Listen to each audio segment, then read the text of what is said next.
today it's about a man named Elon, and he's one of the greatest business leaders and innovators the world has ever produced. He stepped forward to put his very great talents into the service of our nation, and we appreciate it. And I just want to say that Elon has worked tirelessly helping lead the most sweeping and consequential government reform program in generations. And you know the kinds of things that he's found and his people have found. He's brought a group of very smart people in, and they found things that are pretty unbelievable. I have to say that the numbers that we're talking about are substantial, but they're going to be very much more substantial with time, because many of the things that we're working on right now, we're going to have to remember Elon as we find them, but the numbers could double and triple because many things, we don't want to go out with them until we're sure, but we've found things that are unbelievably stupid and unbelievably bad. With the Department of Government Efficiency, Elon's delivered a colossal change in the old ways of doing business in Washington. DOGE has installed geniuses with an engineering mindset and unbelievably talented people and computers. I actually asked Elon one time, what's their primary thing? And they have a lot of primary things, all having to do with being smart. But he said the thing that they're really the best at is working with computers, so that they can't be outsmarted by somebody that's not so honest, that happens to also be good with computers, but not as good as these people. But the mindset in the senior ranks of every federal department, and it's really changed. And with Elon's guidance, they're helping to detect fraud/waste and modernize broken and outdated systems. So as you know, we're talking about various systems and changing systems. And you know, sadly, it takes a long time to do that. You'll change, let's say, a system at IRS and computerize it properly, where the job can be done in 1/10 the time, but it takes sometimes years to rebuild those systems. But we've started, in many cases, I will say that this has less to do with Elon, but the air traffic control systems, we're bidding out to the best companies in the world, those systems right now. They were what the previous administration was horrible what they did. They spent billions and billions of dollars, and in the end, it didn't even come close to working. They tried to hook up wire to copper, and it can't be done. And they just spent billions of dollars and just wasted money. Actually made the system much worse. So we're going to get a brand new modern system. Congress is working with us on that, and we're going to get it done as quickly as we can. But it's in the works, and once it's done, it'll be good for 30 years. But we have a system that's 48 years old and would have a modern computer hooked into a very outdated computer, and they don't hook up. I mean, they didn't hook up. So after spending billions of dollars, they turned on the system, and in never any cases, from local to countrywide, they never worked.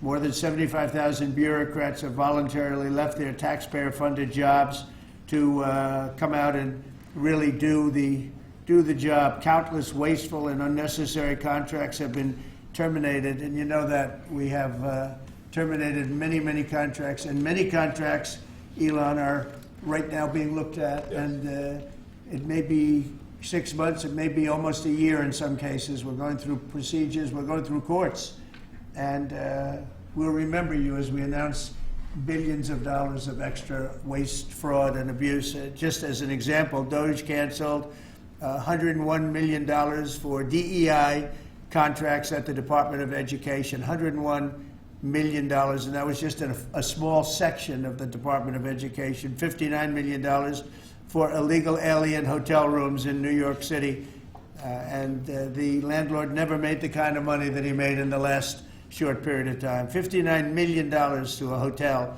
in New York City. $45 million for diversity, equity, and inclusion scholarships in Burma. In Burma, does anyone know about Burma? $42 million for social and behavioral change in Uganda. $40 million to improve the social and economic inclusion of sedentary migrants. I can say it's $2 billion to Stacey Abrams and her environmental movement. There was $100 in the account, and all of a sudden they found $2 billion in the account. And I assume that's being looked at. I don't know. I'm not sure. But I assume that's being looked at. Think of that, $2 billion. And then Lee will tell you there's another one over there for $20 billion being spent on another environmental question. 20 billion, not 20 million, a lot, not 200,000, which is a lot. So think of it, in her case, you have $100, and now all of a sudden she gets hit with an infusion of $2 billion just before I take office.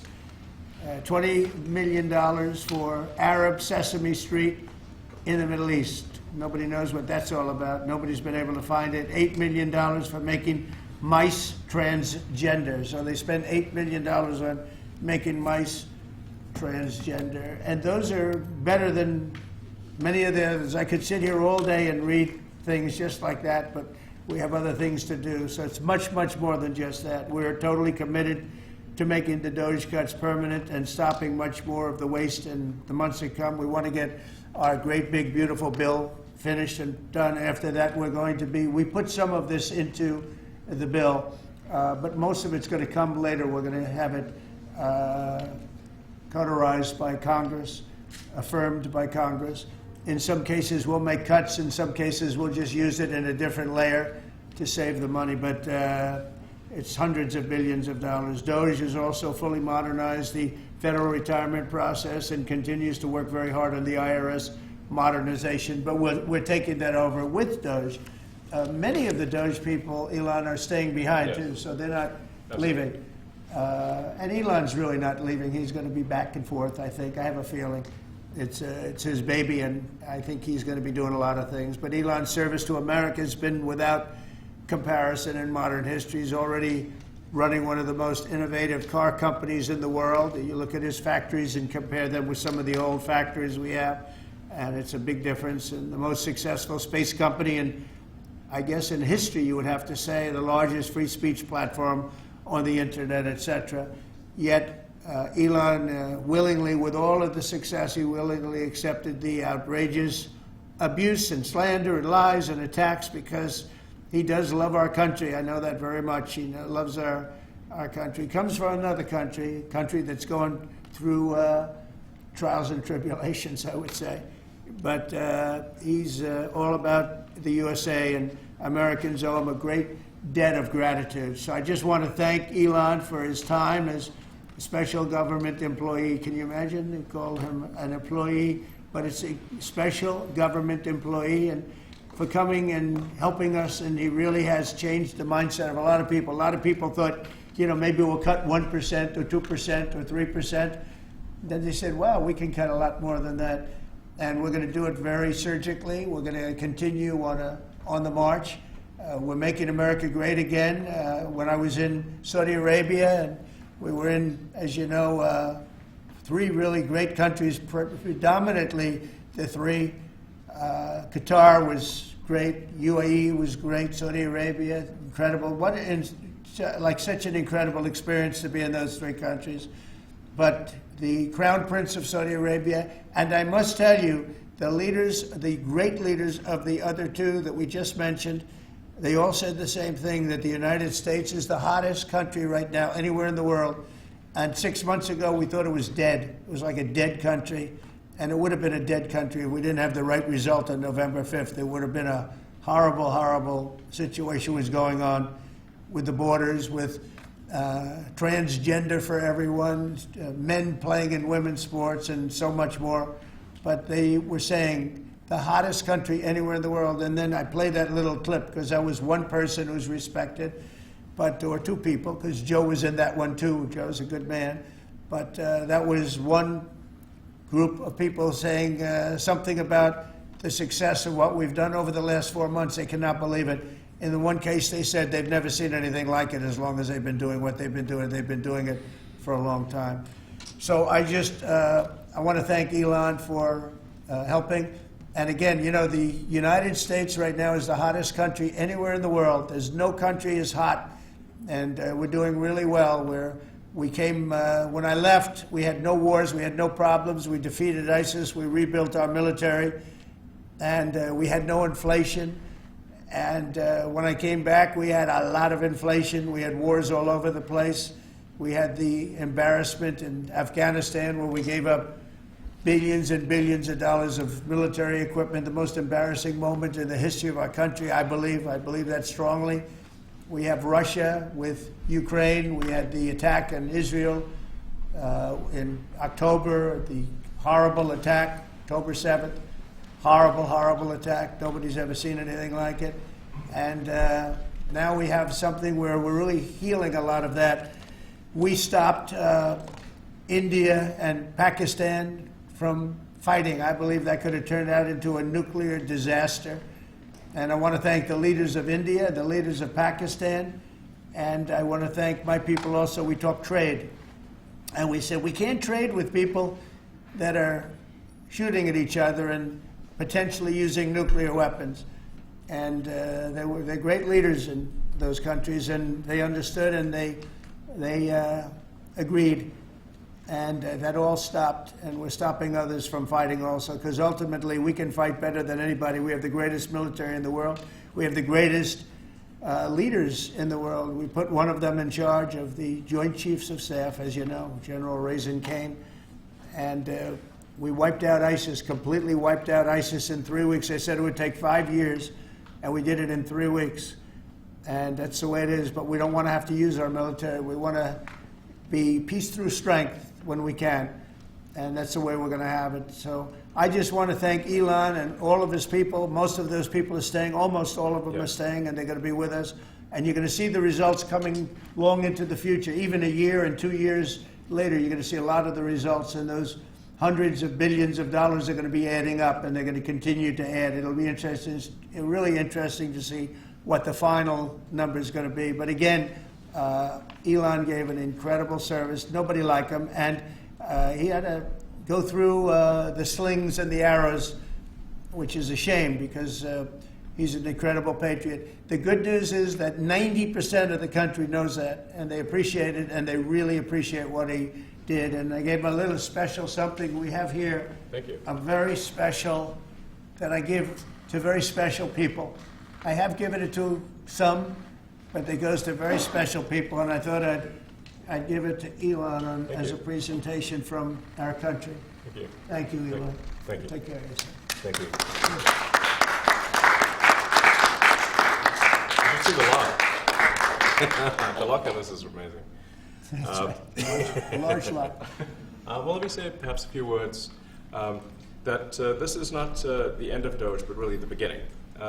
My time as a special government employee necessarily had to end. It was a limited time thing. It's 134 days, I believe, which ends in a few days.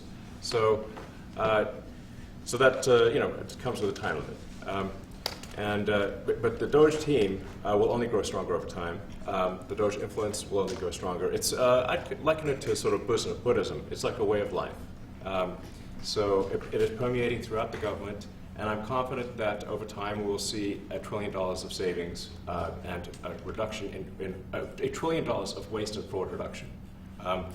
The calculations of the Doge team thus far, in terms of an FY25 to FY26 delta, are over 160 billion, and that's climbing. We expect that number will probably go over 200 billion soon.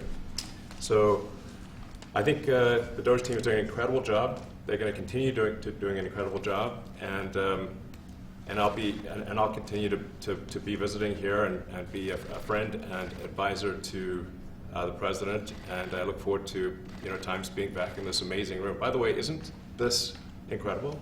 Look at this incredible. I mean, it's stunning. I think the way that the Oval Office, how the president has just completely redone the Oval Office is beautiful.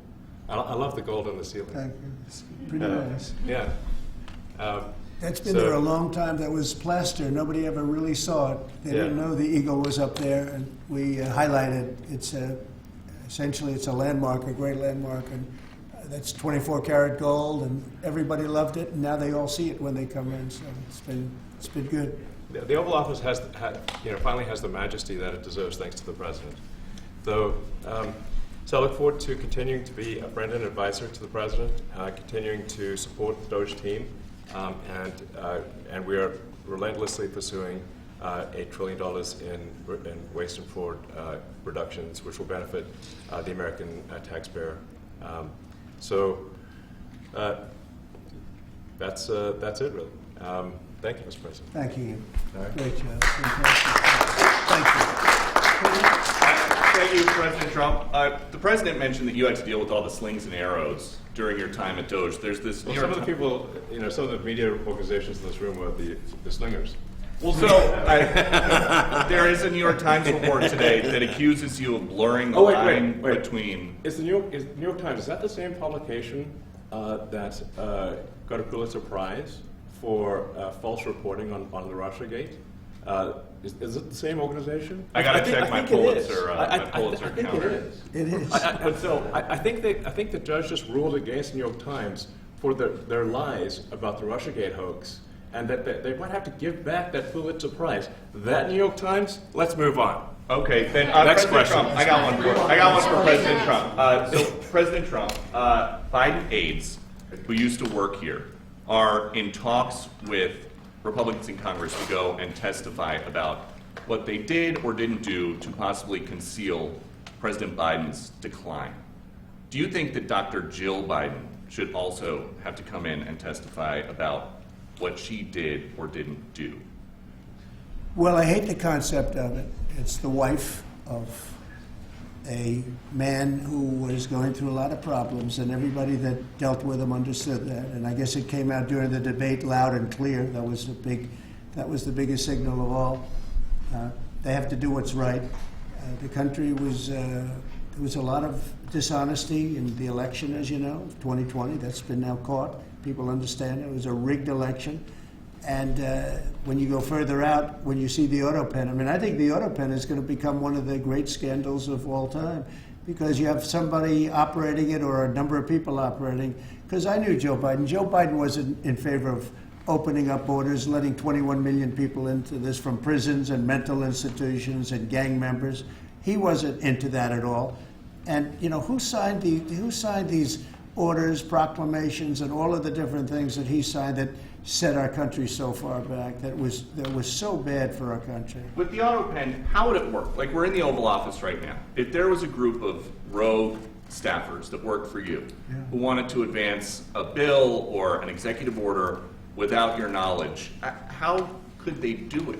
How do they go Well, it's very behind hard, a because president's I'd back? read your newspapers or your media the next day, and I'd say, well, I didn't approve that, and I would find it. I mean, they wouldn't get away with it for long, because I'd say, I never signed that. Who the hell signed that?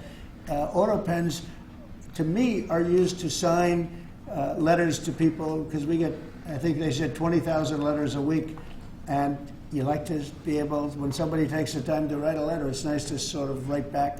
And auto pens are meant for that. Auto pens are not meant to sign major proclamations or tax cuts or borders, anything having to do with the border, which is so important. And if it happened on my watch, I would be able to see it, because the next day or sooner I'd be reading about something that I knew nothing about, and who the hell signed this? So I almost never used the auto pen. In fact, yesterday I was signing about 81, I think it was 81 proclamations and statements to people that I think should be signed by us. I think when you write letters to foreign dignitaries or presidents or prime ministers, you should be signing those letters, not done with auto pens. I understand he signed almost everything with an auto pen.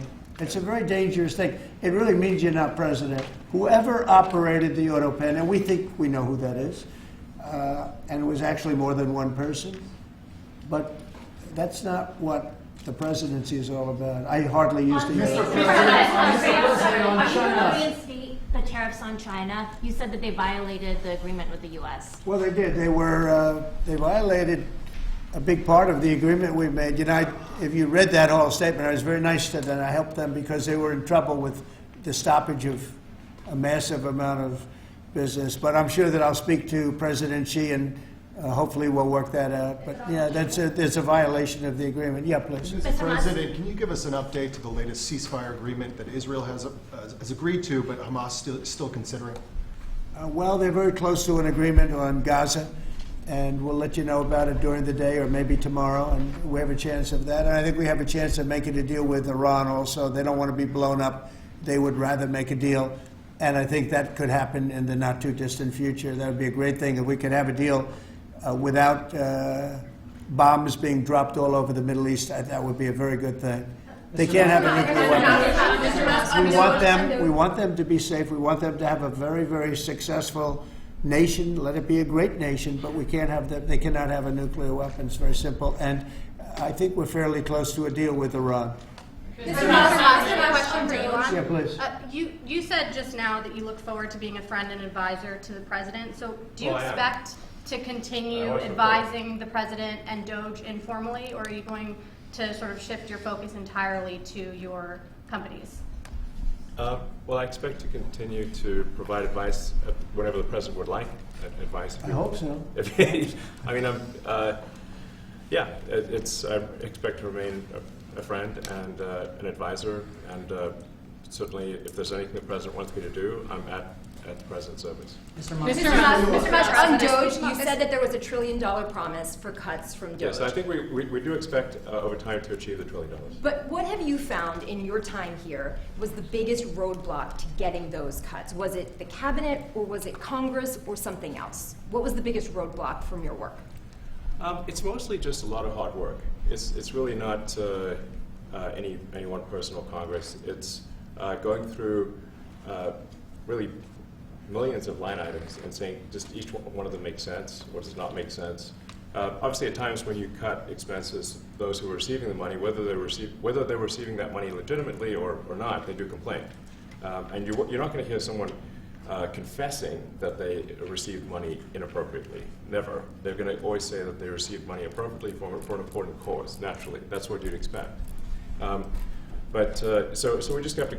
It's just a lot of work going through the vast expenses of the federal government and just really asking questions.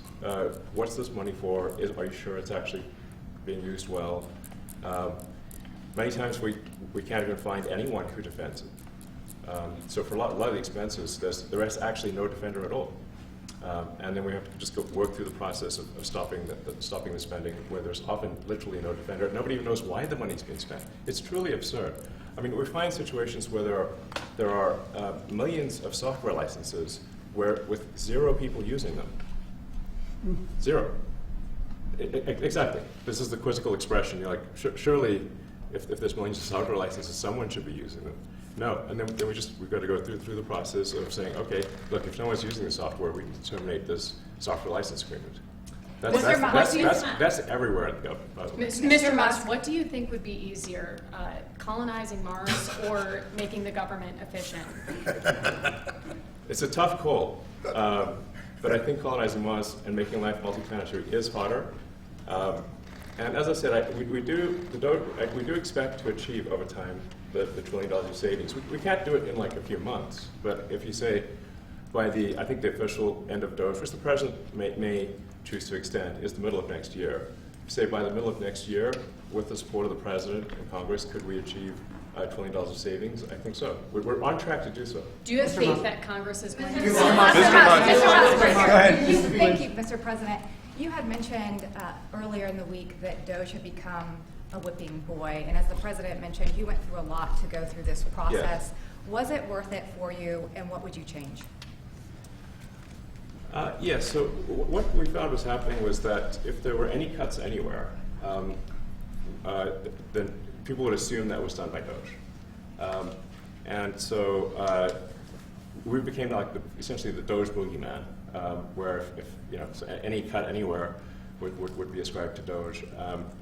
A friend of mine's daughter, who's at law school at Georgetown, thought that Doge had cut the Senate, internships the legal internships for the Senate, and we have nothing to do with that. So if they have been cut, there's nothing to do with us, just as an example. So, it just became a bit ridiculous where any cut anywhere was somehow Doge, and including things that made no sense, and we would agree made no sense. There are many things that occur in the government because it's the banal evil of bureaucracy. It's sort of the frankly largely uncaring nature of bureaucracy. It's as the great Milton Friedman said, money is spent most poorly when it is someone else's money being spent on people you don't know, and that's how federal spending is. And then you can't really even blame the individuals, because the way the government works is complaint minimization. So when you do try to, when someone within the government tries to stop money being spent, there's usually someone that complains. And then their manager will say it's not worth the trouble, just pay it anyway. That happens over and over again. So was it I think it was an Yeah. important thing. I think it was a necessary thing, and I think it will have a good effect in the future. Thank you, President Trump. This week, there was a video on board a plane that showed the First Lady of France slapping her husband, Emmanuel Macron. Do you have any world leader to world leader marital advice on those moments? Make sure the door remains closed. That was not good. That was not good. No, I spoke to him, and he's fine too. They're fine. They're two really good people. I know them very well, and I don't know what that was all about, but I know them very well, and they're fine. What do you think about this Democratic Party plan to avoid being swept in every battleground state again by spending $20 million to study how to speak to American men? Well, you know, they spent 2.8 billion. We spent 1.5. We spent much less. We spent about half of what they spent, and at the end they were $28 million short. They had to be. They spent 2.8 billion. It's a lot, but they couldn't get 28 million at the end, and now they want to spend. I read that they want to spend money to learn how to talk. That's fake. You don't want to be fake. You shouldn't have to hire consultants to say what America needs, because then the consultants should be running the deal, not them. But I read that they want to spend a lot of money in each state. So we won all 7 swing states, 7 out of 7. We won a lot more than that. We won the popular vote. We won everything, and they want to spend money to find out what they did wrong. And I mean, I can tell you what they did wrong. I can tell you every one of their programs. When they say men playing in women's sports, I would say that's not a winner. When they say transgender for everybody, I think that's not a winner. When they say open borders so the entire world population of criminals can pour into our country, I don't think that's a winner. I mean, I just gave them that for free, but I don't know if they'll change their ways. I see them all the time. I see people that I know in Congress, Democrats, they're trying to justify some of the things I just said. You can't justify them. I always hear they're 80-20 issues. I say they're not 80-20, they're 97-3. They might be 99-1. They're not 80-20. They wish they were 80-20. And they're wasting a lot of money if they're going to continue with that nonsense. And this one's a little bit more of a page 6 question, but back when you hosted The Apprentice, you mentioned once in 2012 that Diddy was a good friend of yours back then. He has since found himself in some very serious legal trouble. Yeah, that's true. Would you ever consider pardoning him? Well, nobody's asked. You had to be the one to ask, Peter, but nobody's asked. But I know people are thinking about it. I know they're thinking about it. I think some people have been very close to asking. First of all, I'd look at what's happening, and I haven't been watching it too closely, although it's certainly getting a lot of coverage. I haven't seen him. I haven't spoken to him in years. He used to really like me a lot, but I think when I ran for politics, that relationship busted up from what I read. I don't know. He didn't tell me that, but I'd read some little bit nasty statements in the paper all of a sudden. It's different. You become a much different person when you run for politics and you do what's right. I could do other things, and I'm sure he'd like me, and I'm sure other people would like me, but it wouldn't be as good for our country. As we said, our country's doing really well because of what we're doing. So it's not a popularity contest. So, I don't know. I would certainly look at the facts. If I think somebody was mistreated, whether they like me or don't like me, it wouldn't have any impact on me. Mr. President, on the big beautiful bill, would you like to see the Senate build in some support for your tariffs on the big beautiful bill, or should that be a standalone bill? I have great support on the tariffs. I mean, I was so honored that we got that ridiculous stay lifted, because that would have taken away presidential power. It would have taken away everything that was granted by the founders. It would have been a terrible thing. And it would have, most importantly, would have left us vulnerable. We have a lot of countries that use tariffs on us and use them viciously, actually, viciously. And if we didn't have the power to use tariffs on them, and instantly, not when you go back to Congress and try and get hundreds of people to agree on something, that would take months to get just one simple proclamation. if we didn't have the power to counteract their powers, you wouldn't have a country left. We have to act fast. We have to be fast and nimble, as they say. And that was a really great moment, I think, yesterday when that stay was lifted. And hopefully now we'll go to court and just win that battle. Because if we don't have the power to do what they're doing to us, we are going to be a great nation no longer. Elon Musk was once idolized by folks on the left in this country before joining your administration. Now he's considered a hero by conservatives. Why do you think this man, what he's done in American life, has been so politicized? Does it Well, his life has been amazing. I mean, I look at so many different things. I look at that rocket being, guided back into position. I've never seen that before. I thought it was a space movie. I thought it was a movie. You look at what he's done in terms of communication. It's been unbelievable. So many different, even tunnels going underground, not having to go through all the process of going, he's got a company that does that. He's got so many different companies. Starlink, as an example. He saved a lot of lives, probably hundreds of lives in North Carolina. I don't even know if you remember, but I called you. They needed Starlink in North Carolina. And I didn't know what the hell Starlink was. I said, what is it? Who owns it? He said, do you know Elon Musk? I said, yeah, I happen to know the gentleman. This was before his government stay. And they said, we really need it because North Carolina became an island. It was, people had no communication. They had no access to anything, and they were dying. And I called up Elon, and you can't get it because it's so successful. It's very hard to get. And he had so much of it brought over there, and they told me it was unbelievable. It saved a lot of lives. So, he's just done a lot of things. I don't think he gets credit for what he's done. But he's a very good person, too. You know what? If he wasn't a good person, but he did the same things, I'd probably maybe speak differently. He happens to be a really good person who loves the country. Mr. President, on the one big, beautiful bill, you had indicated this week that there were some things you didn't like about what had passed in the House. What changes do you want to see the Senate make? And you had also indicated there were things you didn't like about the bill. What would you be suggesting he push senators to change in their version? Well, I'll tell you, I'll go first. It's an unbelievable bill. It cuts your deficits. It cuts, it's a huge cutting. But there's the things I'd like to see maybe cut a little bit more. I'd like to see a bigger cut in taxes. It's going to be the largest tax decrease or cut in the history of our country.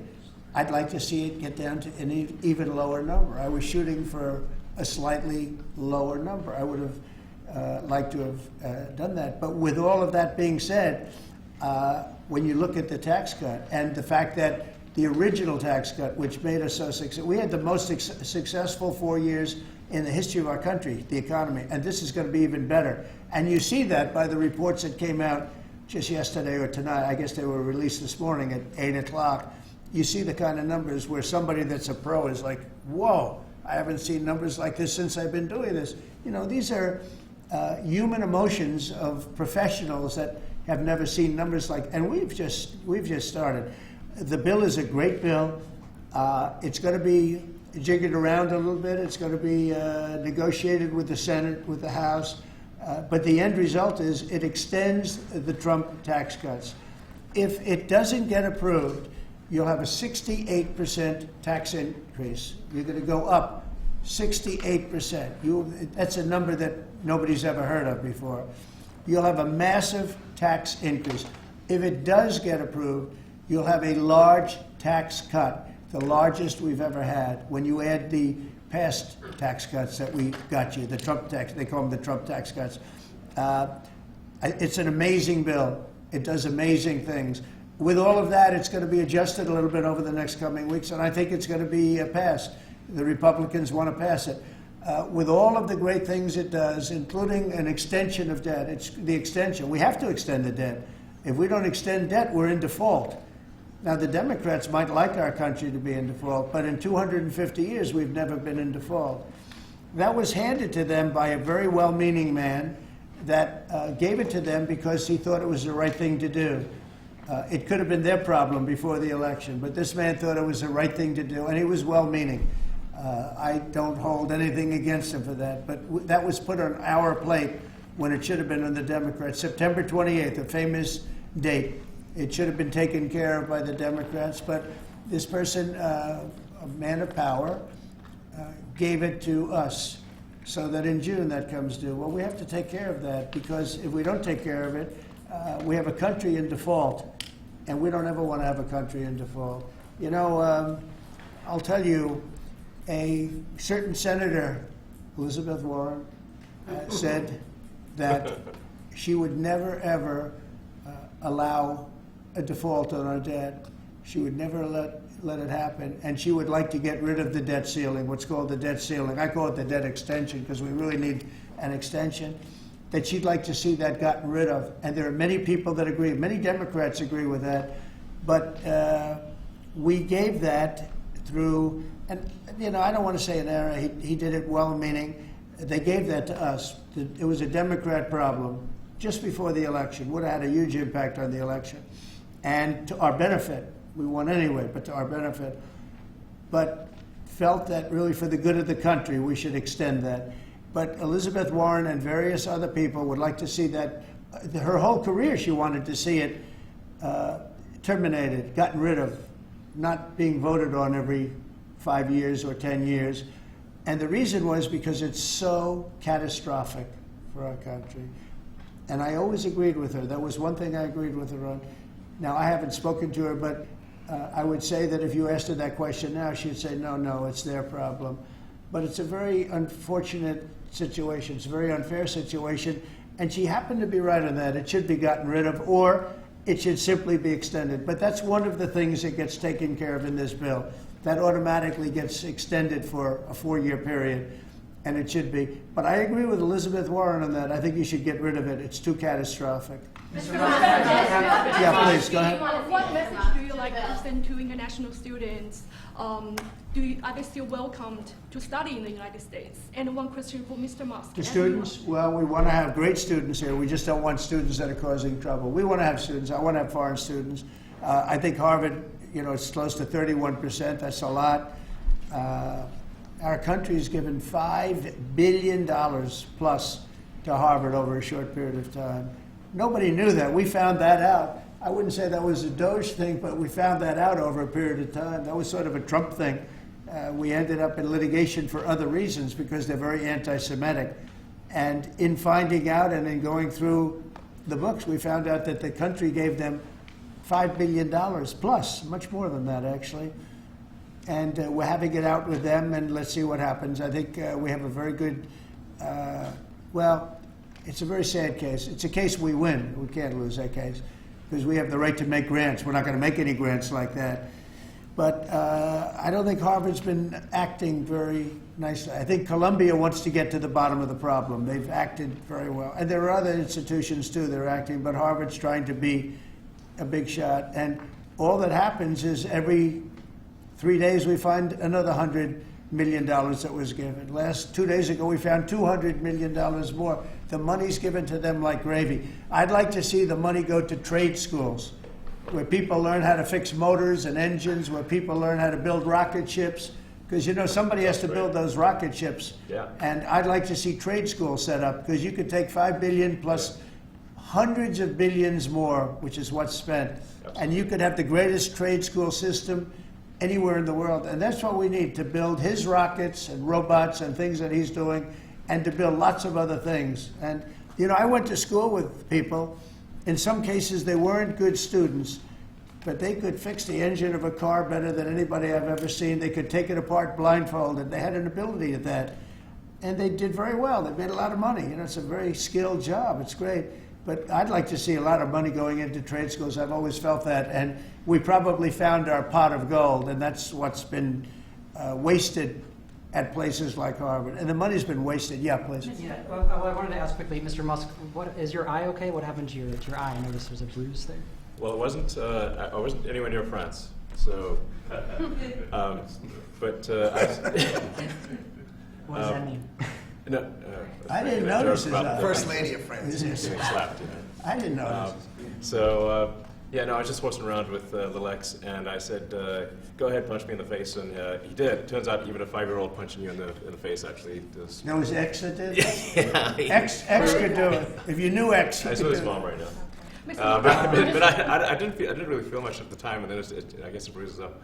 but I just wasn't around with the kids. I didn't basically. notice it, actually. President Trump, I got one. I know that you try to stay pretty neutral because not your war, but as you... And by the way, not my war. I just want to solve the problem for people. This was not a war that was going to happen if I were president. Right, and so, not your war, but as you try to fix it, and as you survey this hellscape of the Ukrainian front lines, It's horrible. and you and your team deal with a very stubborn Vladimir Putin. Yeah.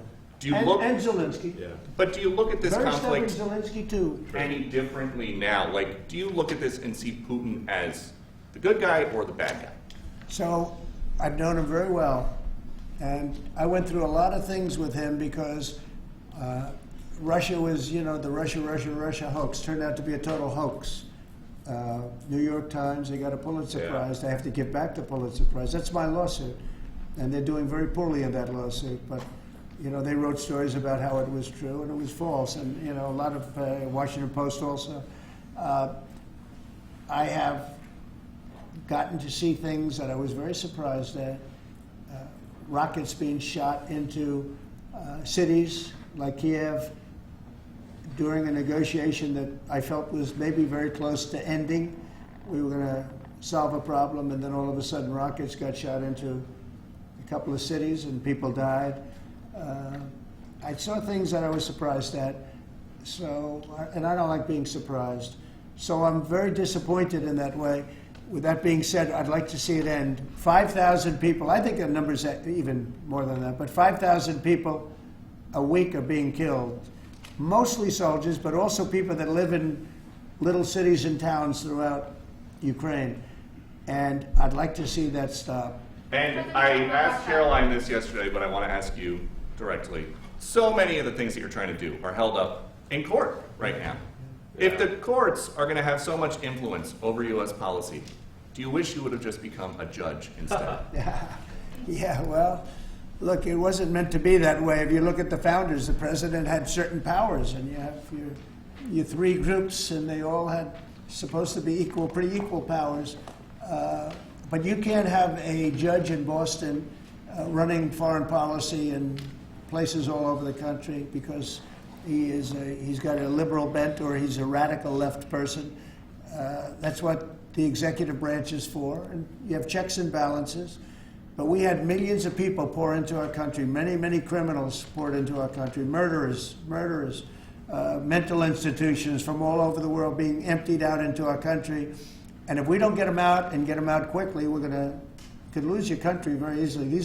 This is a bad, that anybody would allow this to happen to our country. With all of the things, we took over inflation, we took over some wars, we took over a lot of problems that didn't exist when I was president. None of it existed. We wiped out ISIS. Other than that, we had no wars. Putin was never going to hit Ukraine. Israel would have never been attacked. That attack, as you know, Iran had no money. They didn't have money for Hamas. They didn't have money for Hezbollah. They had no money whatsoever. That wasn't going to happen. All of these things that happened weren't going to happen. You wouldn't have had inflation. So it's very sad when I came back. But the thing that is the hardest is that they allowed 21 million people into our country, and many of those people are stone-cold criminals. They moved their criminal population into the United States, and of all the things that are bad, I solved inflation, I believe, already. I got the fuel prices down. The fuel prices came down. That's one of the reasons they screwed up the energy. They screwed up the cost of gasoline and oil and gas. And you had tremendous inflation, the greatest inflation probably in the history of our country under Biden. And when people said, "Oh, but the economy was," no, the economy was terrible for the people because they couldn't afford the energy, and the energy brought everything else up. Energy is the big deal. But with all of that, we solved that already. In 4 months, we solved it. $1.99, $1.98 gasoline. First time people have seen that in a long time since my term. But the hardest thing to solve is millions of people pouring into our country, many of whom are criminals. Because remember, these countries are smart. Their leaders are very street smart. They're sending the people that they don't want. They don't want the people that are there, that are law-abiding, that are productive, that are working hard. They want people that are in jails. We have them. They allow them to come in. And I always look to the other side, like, why would somebody do something? You know, in business, I try and study, why would they want to do this? Why would they want to sell it? Why would they want to buy it? One thing I can't figure out is, what would an administration, what were they thinking when they allowed millions of people from prisons all over the world, not just from South America, Venezuela, all over the world, from the Congo in Africa, hundreds of people, thousands of people from the Congo, rough prisoners, from Asia, from Europe, rough parts of Europe. Why would they allow them to come into our country? Why would they do that? It's the one thing I can't figure out. And I don't believe it was Joe Biden. I really don't. I mean, look, he's been a sort of a moderate person over his lifetime, not a smart person, but a somewhat vicious person, I will say. If you feel sorry for him, don't feel so sorry because he's vicious. What he did with his political opponent and all of the people that he hurt a lot of people, Biden. And so I really don't feel sorry for him. But he wasn't a person that would allow murderers to come into our country. He wasn't a person that was in favor of transgender for anybody that wanted it, take kids out of families, et cetera, et cetera. So I just don't understand why a thing like this, how a thing like this could have been allowed to happen. Very sad. It's very sad for our country. If I could add something. Go ahead. I think the fundamental moral flaw of the left is empathy for the criminals and not empathy for the victims. Empathy for the criminals, but not empathy for the victims. And there's been way too much of that. That needs to stop. To the president's point, there's been immense judicial overreach that is unconstitutional. That was never intended. And it's undermining the people's faith in the legal system. It needs to stop. It's gone too far. Mr. And just today, we had, just a couple of hours ago, we had a great decision from the Supreme Court, thank goodness, that was very important. We had two important decisions yesterday on the tariffs, because again, we have to be able to fight a fair fight with other countries. Howard, would you say we have to be able to use tariffs to fight people that use tariffs on us? I mean, if we didn't have that power of tariffs, we would economically be destroyed as a country, because they will destroy us. Other countries will destroy us with unchecked tariffs. We can check them when we have the use. They tried to take that power away from us. And if you take that power away, we're not going to have a country. We won't have an economically viable country. But it's very important on immigration that we be able to get people out without having to go through a long court case. I mean, it was up to some of these judges. Every single one of these millions of people, criminals, prisoners that were let go from jails because they save a fortune when they do. They brought them into the United States. You know what they're saving? The money they're saving? But some of murderers, it's very important that we're able to get those people out of here fast, bring them back to their country where they belong. And those countries take them, because if they don't take them, they have to go through the wrath of the United States, and they take them. But we have judges that don't want that to happen, and it's a terrible thing. That's going through the court system right now, that whole situation. But when ICE and with Border Patrol, they've done an incredible job. When they do this incredible job, and they capture 100 killers and drug dealers, and we can't keep them for years here as we go through trials. We have to get them out rapidly, and we know who they are. We know who they are, and we're very careful about who they are, but we have to get them out rapidly, or again, we're not going to have a country. Okay? Maybe one or two more. Go ahead. Are you concerned that tariffs may also affect companies like Tesla, which has parts manufactured abroad? And this is also to you, Mr. Musk. Well, he's going to end up building his whole car here. I mean, I thought he built his whole car. Pretty much he does. He's got incredible factories, and like I looked at one in Texas. It's unbelievable. All of the manufacturers will build their parts here too. I mean, it used to bother me. They make a part in Canada, a part in Mexico, a part in Europe, and it's sent all over the place, and nobody knew what the hell was happening. I think it's ridiculous. You build a car, make it in America, and I gave them a little leeway on that. Gave them some leeway. but over the next year, they've got to have the whole thing built in America. That's what we want. We President. want America to buy American-built cars. Thank you very much, everybody.